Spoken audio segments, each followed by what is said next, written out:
There we go. Lower that a bit. We got some information from the insiders, boys. What is a tulpa? I'll let the insiders explain before I show you an example. What the fuck is that wall of text?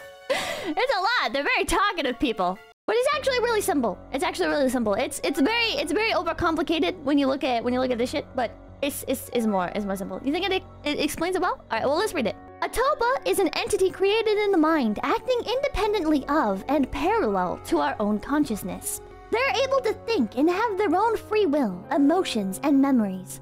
In short, a tulpa is like a sentient person living in your head, separate from you. But don't worry! It's not schizophrenia. I know, you're probably thinking, wait a minute, Pippa, isn't that schizophrenia? Nah, don't worry about it.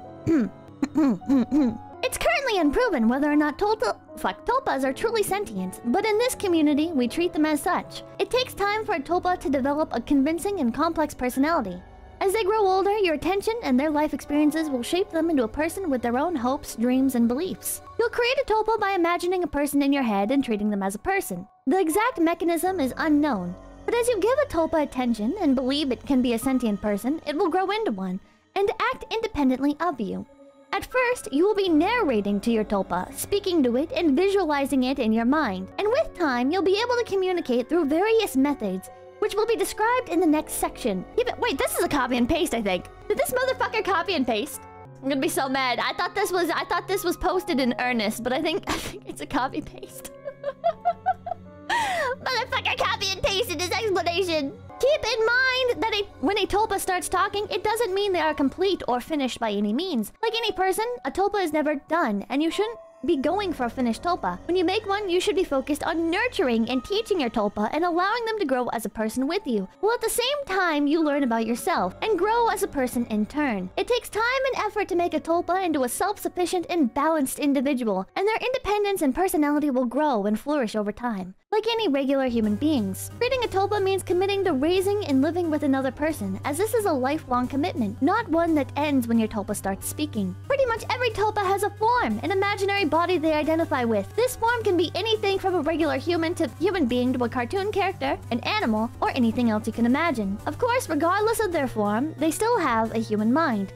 You can interact with your tulpa's form by visualizing it in your mind. Again, not schizophrenia. Most people do this in an imaginary setting called a wonderland. Again, not schizophrenia, which is a persistent place you imagine yourself and your tulpa being in. Not schizophrenia. You'll be able to change your wonderland at will and make it as normal or fantastical as you want. There are no limits. Many tulpas tend to spend their alone time in such a place, but it's not required at all to have a wonderland, or to give your tulpa a form for that matter. Note that the form doesn't have to be a visual image. The word is often used as an umbrella for a tulpa's looks, voice, their smell, the feeling of their skin, everything that you can sense, or their imaginary form, or of their imaginary form. Yeah, I'm not schizophrenic, I'm just tulpa maxing.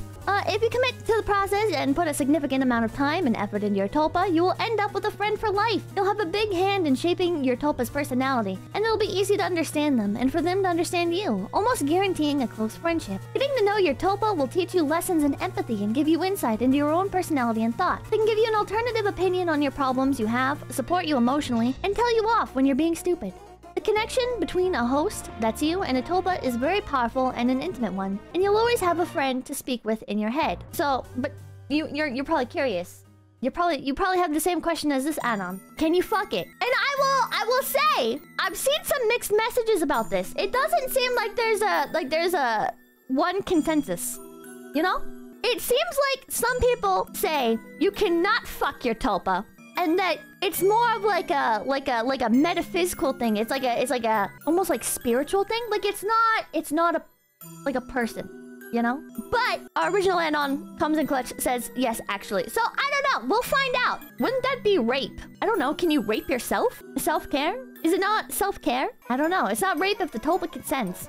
Can you consent to yourself, or is there an inherent, like, power dynamic at play, right? Because, like that's the thing with, like, incest, right? Is that, like, the mother from the coffin of Andy and Lele? Like, if she sleeps with her son, which apparently she does in one of the routes, Like there's like a power dynamic there, you know? Even if you're like, oh, well, use like contraception to prevent the spread of mutated genetics and shit, right? She doesn't? Oh, was that an edit? I don't know. But there's still like that power dynamic, right? And like you can shape your Tulpa's personality.